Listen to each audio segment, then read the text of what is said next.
Hello there and welcome. Lloyd Conant, co-founder of the Nightingale Conant Corporation in Chicago, was a very dear friend of mine while he was alive, and I hold very fond memories of him. He really helped me understand how to get the best out of myself. And one day in 1968, I was sitting in his kitchen, and I asked Lloyd, I said, Lloyd, how did you start this company? Because Lloyd Conant and Earl Nightingale didn't just start a company, they started an industry. The self-help industry as we know it today. It's the largest distribution house of self-help material in the world. And so I was sitting there, and Lloyd started to talk about a book he read. And he said, I studied this all weekend. It was called The Little Green Book. Well, all of a sudden, I wasn't interested in how he started the company. I wanted to know what this little green book was. See, I was into studying. I wanted to know, why did everything in the world happen the way it was happening? And he gave me a copy. It was called The Science of Getting Rich, and it was written by Wallace D. Wattles in 1903. It was, by the way, the book that inspired Rhonda Byrne to make that runaway hit movie, The Secret, that I was very fortunate enough to be in. And I began to study it. In chapter 14 in that book is something everyone should burn into their mind. It's leave every person you come in contact with the impression of increase. Now think about that. You want to leave everyone you come in contact with the impression of increase. If you just happen to be stopping by the water cooler, give the person that's there a compliment. But it's got to be sincere, merited praise. I'm not talking about flattery. That's pretty hollow and shallow. Do you know that everyone does something well? Start looking for what other people do well. Bring it to their attention. Let them know that you notice it. Give them an idea that inspires them. Leave every person you come in contact with the impression of increase. And if you see the best in other people, in other companies, in other situations and conditions and circumstance, you're going to be in a phenomenal vibration. You're just going to feel good all the time. Your whole world is going to improve. Bring that idea into your mind. Leave everyone you come in contact with the impression of increase. In other words, make them feel good because you have come in contact with them. It was one of the greatest rules that I've ever learned. The compensation that you get from developing that into your character is phenomenal. It goes beyond the scope of your imagination. If you want rich rewards, leave every person with the impression of increase. See, there is a science to getting rich, and I don't just mean money. I'm talking about all aspects of your life, an abundant life. We're dealing with an infinite source of supply. And the author of that book said, you do not get rich by doing certain things. You get rich by doing things in a certain way. Well, think about that. You do not get rich by doing certain things. You get rich by doing things in a certain way. You see, you could find two people working in the same company for the same sales manager, and they're selling the same product in the same marketplace. One is doing very well, and the other's struggling, and yet they're both doing the same thing. Now, this has puzzled people for many years. What is the difference? Do you know what I have found? I have found that most of the huge corporations do not know what the real top producers are doing. And most of the top producers don't know what they're doing. They're what you call unconscious competence. You see, if corporations knew what the real hard chargers were doing, they would can it and give it to everybody. They don't know what they're doing. You do not get rich by doing certain things. Now, I can paraphrase that. You do not become a real pro in your field by doing certain things. You become a real pro in your field by doing things in a certain way. Think about Tiger Woods. Now, you may not be a great golfer. I'm not a great golfer. I've played a lot of golf, but you know, it's just something that I do periodically. But I understand a bit about the game, and I understand this, that this guy is so far beyond everyone else in his field, there isn't any comparison, and everybody knows that. Do you know he's the best in the world, and yet he's changed his game twice to get better? There was no competition. But you see, Tiger Woods doesn't compete. He creates. When he goes out in that golf course, he's not competing against anybody else. He's competing against Tiger Woods. The science of getting rich, the science of being the best in your field, is not by doing certain things, it's by doing things in a certain way. Now, if you're going to understand what the certain way it is, it's by law. There's laws that govern this whole universe. And you must understand these laws. And if you don't understand them, odds are pretty good nothing of any consequence is really going to happen, because it's going to happen on a hit-and-miss basis. Now, there's some people, I was one of them, that by some stroke, I don't know really how it happens, I don't know if we're guided or what it is, that just start doing things in a certain way, and they just keep getting better and better and better and better. But they're not able to articulate. They can't tell you why. School doesn't teach this. School does not teach the laws. They do not. School teaches us very little about ourselves. As a matter of fact, Dr. John Mike, who heads up the Montessori school in Fort Lauderdale, is a psychiatrist, and his wife Susan is a psychiatrist.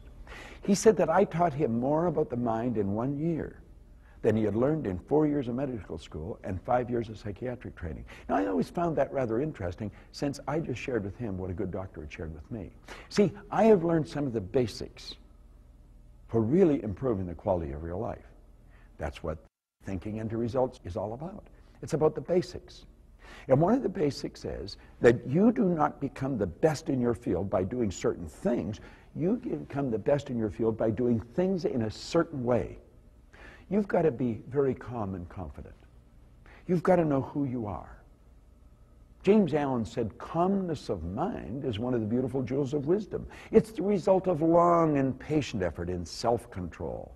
That's one of the basic qualities of leadership, self-control. You've got to control yourself. Goethe, the German philosopher, psychologist, who really swayed the thinking of the entire Western world, he said, before you can do something, you first must be something. You've got to do things in a certain way. You've got to bring your mind into harmony with the laws that govern your being. You've got to understand that the thoughts that you think control your emotions. And your emotions control the vibration that your body's in, so it controls how you act.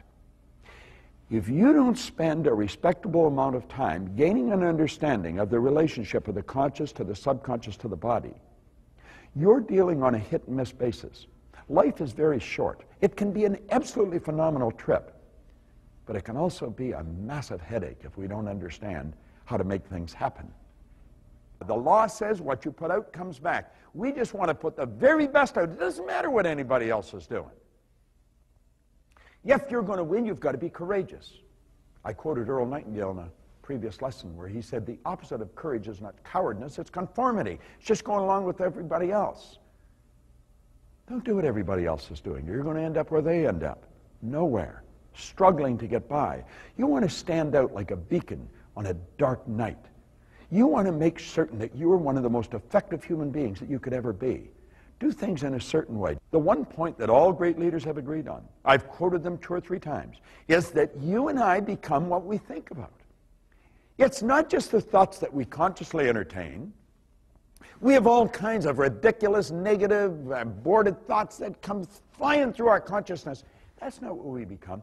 We become what thoughts we take and internalize. We get emotionally involved in. The thoughts that we let control us. How do we think about our company? How do we think about our job? Don't let everybody around you control how you think about the company. You think about great thoughts about this company. Understand this. When you talk to somebody, you're the company. You're the company. The company's people. Great companies develop great people. You develop great people. You're the people. You do not become the best at what you're doing by doing certain things. You become by doing these things in a certain way. And that certain way is all the way through thinking into results. Make it a part of your way of thinking. Make it a part of your way of life. And you will have a phenomenal life. Make up your mind that regardless of what you did in the past, you're going to do something phenomenal in the future. You see, I did this. You're not talking to somebody that's just read a book and sharing it with you. I had no formal education. I had no business experience. I had 2 months high school. I had a bad work record. And I was 26, and bang, like that, everything started to turn around because I started to study. Now, that was many years ago. but I've earned millions of dollars. I've built companies, not a company, companies that operate all over the world. And you know something? I don't even think what I've done is that great. It's nothing compared to what I'm going to do. If you really want to make it happen, you got to make it happen every day. When you wake up in the morning, make up your mind today you're going to do it better than you've ever done it before. You're going to do it in a certain way. The certain way is the best way. But you know something? There's always a better way. What's best today isn't best tomorrow. There's a better way. There's a better way of doing everything. Now, I want to leave you on this lesson with a law. It is an absolute law, and remember, I've said it before. A law is something that operates all the time with every person, everywhere. This is the law of compensation. The law of compensation clearly states that the amount of money you earn is always going to be in exact ratio with the need for what you do, your ability to do it, and the difficulty there is in replacing you. Just 3 steps. The need for what you do, your ability to do it, and the difficulty there is in replacing you. Now ask yourself, is there a great need for what you do? I would say the answer to that is probably an unequivocal yes. There is great need. So that's there and you have nothing to do with it.